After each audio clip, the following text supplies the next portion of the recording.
Good afternoon. It's Ian Garland for asicast. I'm pleased today to be joined by Gai Le Roy of IAB Australia.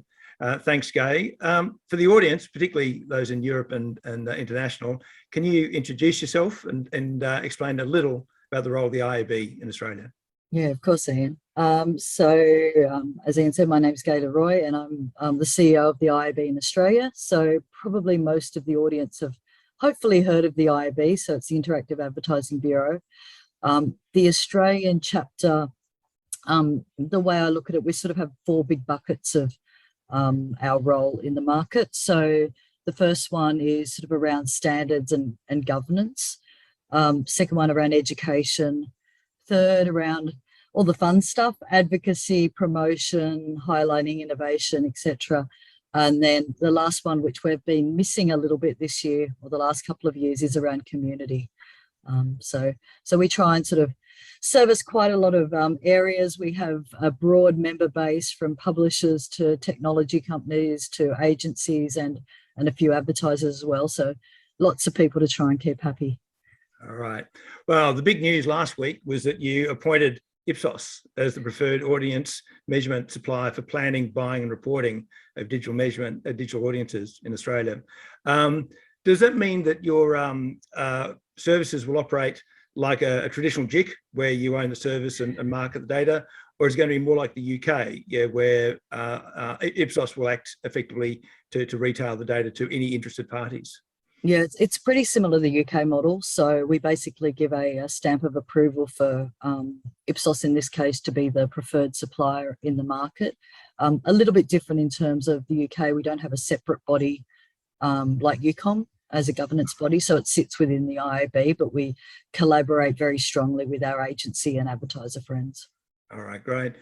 So given that the incumbent had been Nielsen for the last 10 years.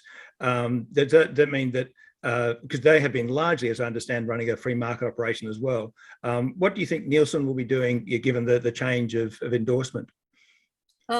Look, I think it's a little early for Nielsen to sort of decide exactly what their model will look like after the appointment. And this appointment is sort of second quarter of next calendar year, so there's a little bit of time where Nielsen is still our partner in market.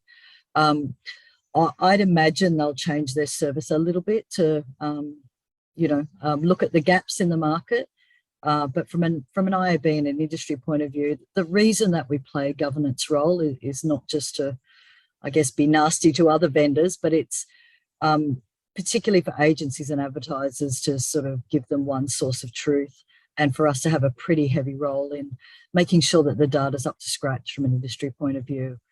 But we'll continue to work with Nielsen in, they will still have, products like CMB, which is their big consumer profiling service, and other things. It's interesting as you talk about the one source of truth.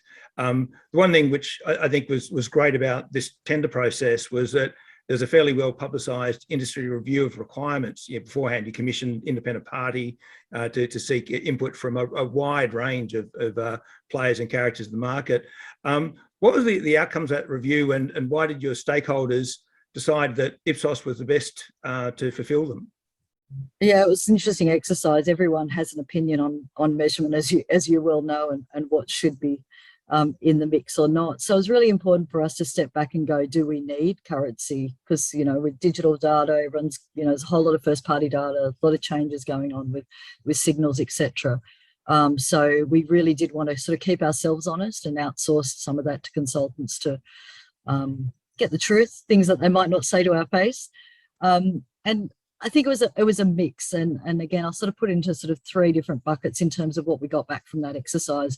I guess the first piece was, yes, we still need an RNF, or reach and frequency currency for content measurement, that broad, inclusive marketplace.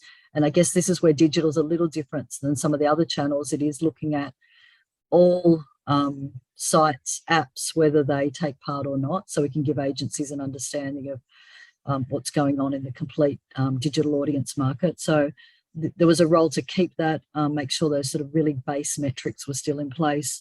And then improving, there were some improvement areas. making sure there was a little more depth. Really simple things which, you know, sound simple but are really hard to get right. More usability of the data, better interfaces, just making sure it lived and breathed in different markets. And then the new stuff, which is the exciting stuff, which is, I guess, building a base that really looks at cross-device in a way that's sort of fit for market at the moment. A data set that's ready for cross-media. And I know the audience here will, you know all the challenges that go along with that. And then in this market, it was particularly important to have CTV in the mix. So that sort of looking at consumption today and making sure that we had a currency that was reflecting that market. You have a fairly broad church, platforms like Google and Facebook, traditional broadcasters like Channel 7 and 9, publishers like The Guardian and News Corp, and other technical partners, technology partners, and new operators like the classifieds, car sales and real estate. Is it possible that a single service can meet all the needs for planning, buying and reporting? It can definitely do the basics. If you take it back to what the common criteria is, and it's an audience number. Like, really simply, they all want to know what their audience number is, you know, over a certain period of time that they compare. So absolutely one currency can do that. There's going to be nuance and depth in all those different areas. And you know, a currency can't provide all of that color. Some of that will come back to, you know, first party, individual publishers, etc. But, you know, it makes it sound simpler than it is, but time and people, like, it's common across all currencies, and it's common for this one as well. I think, in fact, time and people, it's interesting because there have been a range of measures, particularly in the internet space over the last decade or two. The importance of whether it's streams for video content, hits, and the move to devices. And again, you went to great lengths in your press release to talk about the move to people-based measurement rather than device-based. You also talked about the probable and very likely changes in trends. The break in trend first and foremost, but probably most importantly, the emphasis was on the expectation that they may be lower. Given the service you're proposing and Ipsos will be providing is a more comprehensive, cross-platform by design, why do you think the audiences may be lower? And either way, really, how do you expect you'll be able to explain these differences to the marketplace? I guess it's managing expectations. You're never going to say everyone's going to go up, because that could get ourselves in all sorts of trouble. Look, we really wanted to make sure that cross-device duplication count was really, really robust. And I think that's where digital's got itself in trouble in the past. So making sure that we really are only counting that one person on platform, off platform, you know, the myriad of devices. So look, I'm hoping the numbers won't be crazily different. We're lucky we have had a partner in Nielsen that's really come from a people-based measurement point of view. So we're improving on a pretty solid base. But yeah, we have to manage expectations. They will look different. Numbers might turn around. I mean, we've had so many changes in digital measurement over the last 10 years. There's trend breaks, sort of left, right, and centre. You'd think people would get used to it, but I guess when it comes to your own business, you have to be pretty precious. Yeah. You talked about the factors, time and people, audiences and content. Does the service extend to campaign reporting? And if so, to what extent does it rely on cooperation with the digital community, tagging, stuff like that? Because I guess the real question that will come out is forget just the broad church, is it possible for a sample-based measure to provide campaign reports for, say, programmatically targeted audiences of high granularity? I guess the disappointing answer to sort of the first and last questions, both no. So we did ask in our tender brief to sort of dazzle us with ideas for campaign measurement. We're in a really tricky point, I think, with digital measurement at the moment, with changes to cookies, changes to IDFA, to, come to a conclusion. I was underwhelmed by, I guess, the campaign side of things that came through, but talking to my overseas colleagues, it doesn't seem surprising. We've been watching the work that Origin are doing with Project Origin in the UK.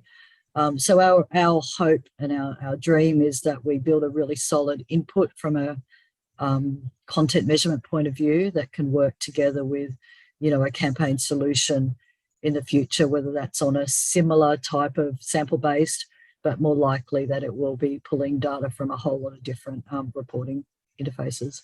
All right. I think the entire tagging, which I think is well known both for this solution and internationally, is a key part. I think my observation, one of the biggest challenges for internet measurement over the last decade or so has been the increasing need of cooperation with either second or third parties.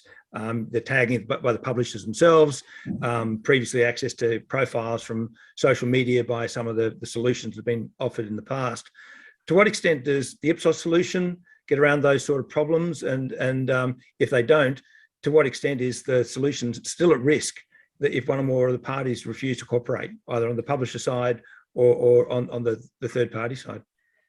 We've been pretty lucky in Australia from a publisher point of view. We've had pretty comprehensive domestic tagging from about 2000. Right. So we're probably the one market in the world that has had on that content side really comprehensive tagging, and we're expecting that to continue. There'll be the normal sort of technical hurdles to overcome with people changing those tags. But from a content side of things, for publishers to get that really deep data, they'll need to tag again. But we're expecting that to follow through.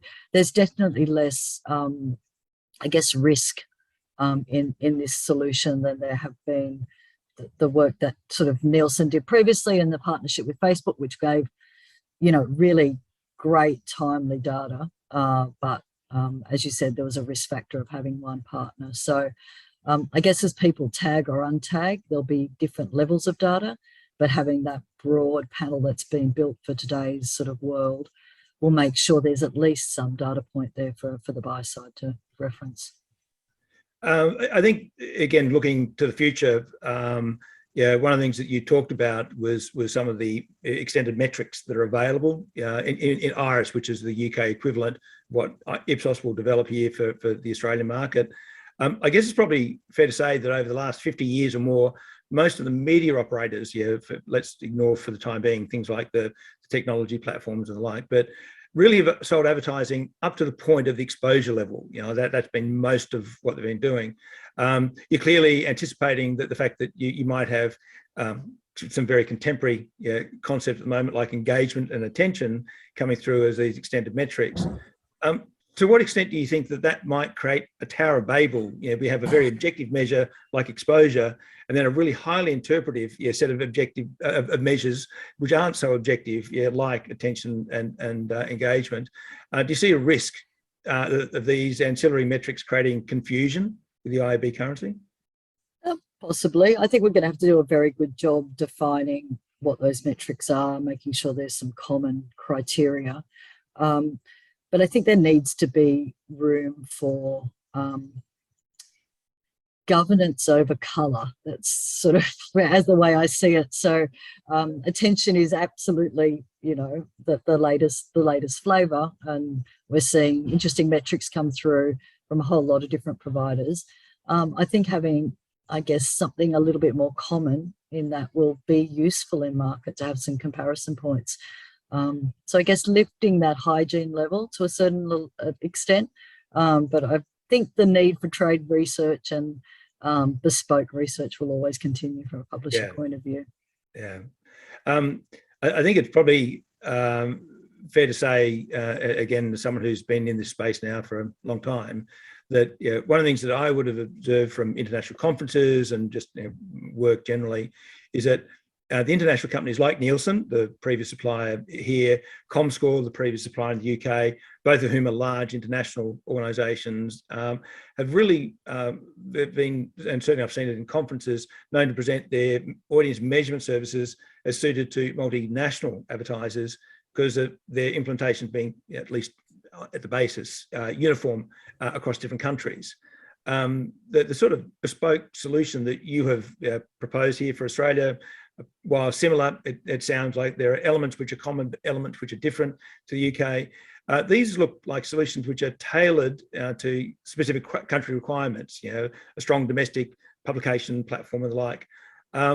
It's funny because if you like, the TV audience measurement industry worldwide has probably been criticised by the multinationals for having differences across country. And so I think that if you like, are we seeing a move with one of the two most recent announcements in audience measurement to a more bespoke solution, a move away from the importance of the multinationals? Did the multinationals play a role in deciding what you did with your requirements, and how did they pan out as part of that decision process? Yeah, look, I think as sort of as we were discussing before, that time and people element is going to be the common area. For once, in terms of digital measurement, it feels like Australia is not going first. I feel like we've spent the last 15 years, trying to create new things, often being the first in the world with some of the Nielsen products, which, I think we're all a little bit exhausted from. It's been great, but I'm quite happy to sort of follow what's happening in the UK. Ipsos have also been appointed in Canada, so there's 3 sort of large markets going with Iris at the moment. And I think making sure that we had a partner that could create a data set that was very much a respondent level data set that could integrate with other data sources. And I feel like it can work with any products around the world. And to your question, that the platforms were definitely part of this conversation as well. And again, they want to make sure, in particular, the cross-media side of things works in each individual market. So yes, they want conformity where possible across the globe, but still matching with the local, in particular, TV currency, and making sure they work together. I think you mentioned before Project Origin, and touched on it now. I'm sure most of the audience would be aware. It's a fairly large project from the World Federation of Advertisers, and really a lot of it's tied to trying to better understand the efficiencies and cross-platform measurements. Again, your announcements went to some extent to talk about the fact that you saw the new IAB currency as an enabler, not a deliverer of their requirements for Project Origin. How do you see this playing out? Do you see it as bespoke solutions developed by the IAB or Ipsos or multiple parties? Do you see it as feeding into requirements? How do you see it unfolding? Well, I'm imagining projects like Origin will, in each market, really have to have, in theory, the advertiser body at the heart of it, because it's pulling together, currencies as a sort of a starting point. And they are all quite different in each market. So even though we're talking about digital being slightly different, if you compare TV or out of home in different markets, they're even more diverse. So I guess that's where we see our starting point is making sure we've got a really robust data set that can feed with other currencies, and then work with our local advertiser body, which is the AANA, and our agency group, to make sure if we're pulling in client data, platform data, that there's oversight there from those bodies as well. So you don't see. Look, Origin, I guess it'll be interesting to see where it goes. I probably need an update on that, but it's such a ambitious project, and I've been really amazed that it's got this far, because often projects haven't got this far with cross-media measurement. But I think there'll be a lot of lessons from the UK market that we can build from. Well, I think you talk about sort of cross media measurement. One of the interesting things about your announcement is it comes almost cheek by jowl with the launch of OzTAM, the Australian TV GICs, launch of their VOZ service, Virtual Australia, which is designed from the outset to be cross-platform, primarily video measurement services. It's interesting to me, how do you see the IAB currency, the OzTAM TV audience measurement services, including VPM and VOZ, in the same market together? Are they competitive? Are they complementary? Are they something else? Well, you know I'm competitive by nature, but actually they are complementary. And I guess the way to think about it is you know, OzTAM's trying to do that total audience for primarily long form content from the publishers, for the broadcasters, and our remit is video, short form, long form, social video, etc. So we're really pleased that OzTAM will be working with us to provide almost the holes that we've got in our data set. So with Ipsos, we'll be building a desktop, phone and tablet panel.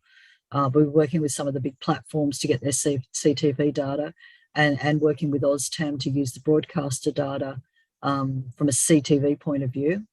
So we'll be using our information for phone and the other devices, and bringing in that CTV data. But it is a bigger universe that we're looking at. So we're not just looking at ad supported. We will have SVOD data, at least from a broad audience point of view, not necessarily programming point of view. So it won't go as deep as OzTAM into programming for the broadcasters, but it will be, particularly for agencies, that understanding of time across different channels. Yeah.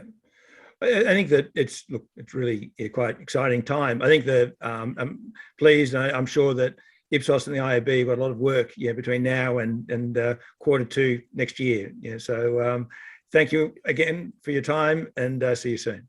Thanks, Ian.